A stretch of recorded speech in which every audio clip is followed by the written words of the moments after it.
uma defesa do ex-presidente Lula quer anular a delação premiada de Delcídio do Amaral. Afirma que o ex-senador e ex-petista mentiu em seu acordo de colaboração. Os advogados Cristiano Zanin Martins e José Roberto Batóquio também pediram a absolvição do petista. Eles sustentam que o Ministério Público já havia defendido a absolvição do ex-presidente em suas alegações finais. O pedido foi feito pelo procurador Ivan Cláudio Marques. Só lembrando o caso, né, Vera, esse é um processo em que o Lula foi acusado, né, por Delcídio de obstruir a Lava Jato, tentando comprar o silêncio do ex-diretor da Petrobras, o Nestor Cerveró. Você acha que ele deve se livrar dessa acusação?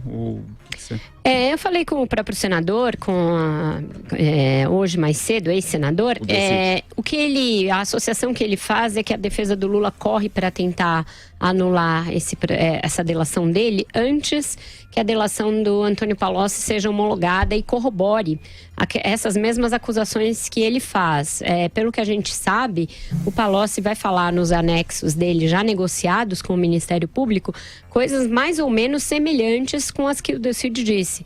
E Delcídio disse na época, na delação dele, que o Palocci era o elo, era a ligação entre o Lula, o PT e as empreiteiras, que era ele que fazia esse meio de campo.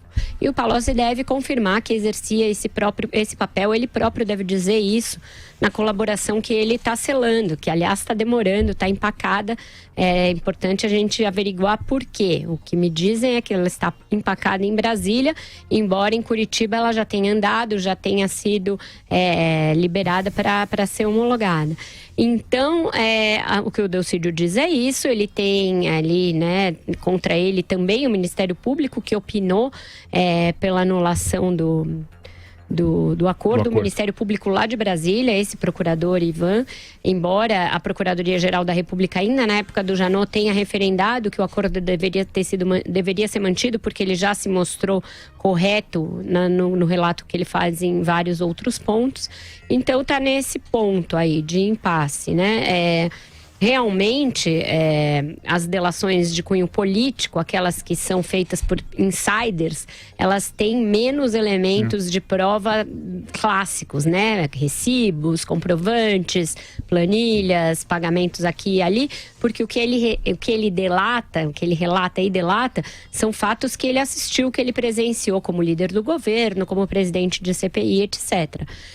Então, nesse caso, o que o Ministério Público costuma considerar é se a delação de um delator é corroborada por outros. No caso do Delcídio, já foi confirmada pelo João Santana, em grande medida pela Odebrecht, em grande medida pela Mônica Moura, por outros delatores. E pode vir a ser confirmada pelo próprio Palocci.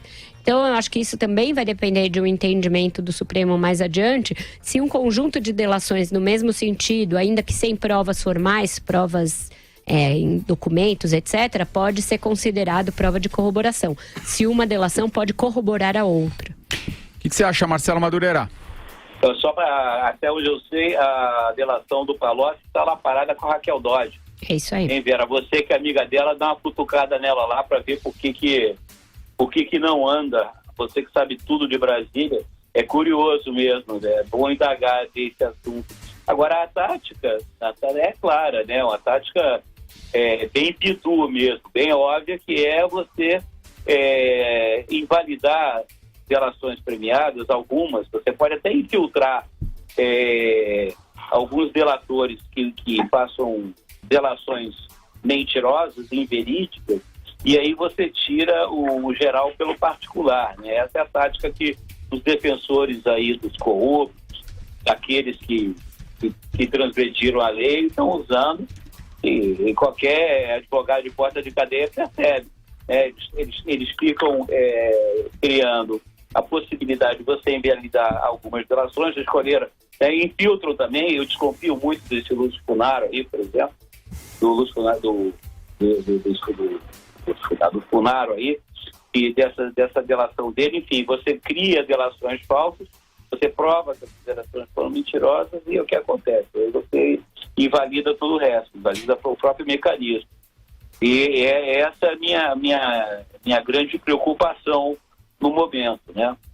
Vamos ver o que acontece. Agora, mais uma vez, Raquel Dodge, eu sei que você escuta o nosso programa, o que está havendo aí com a delação do Palocci que ainda não foi homologado? Nós estamos aguardando, estamos cobrando, o povo quer saber. Carlos Andreasa. O risco descrito pelo Marcelo Madureira é do mau uso da delação premiada, do procedimento equivocado, do uso errado dos instrumentos desse instituto, né? São criminosos esses que delatam, né? Delatam em troca de algum benefício. Então é preciso suspeitar permanentemente desses sujeitos. Eu, pessoalmente, eu não sou juiz, não sou membro do Ministério Público, eu acredito em quase tudo quanto diz o Delcídio do Amaral. Mas do ponto de vista legal, sejamos francos, é bastante fraco o conteúdo de pelo menos boa parte daquilo que ele diz. Fraco do ponto de vista legal. É uma daquelas delações, há muitas assim, que dependem de muleta. Muleta, por exemplo, como a delação do Antônio Palocci, que viria para dar um sustentáculo, para corroborar. E aí a Vera tocou num ponto muito importante. Serviu, no caso, o TRF4 para aumentar a pena do João Vacari.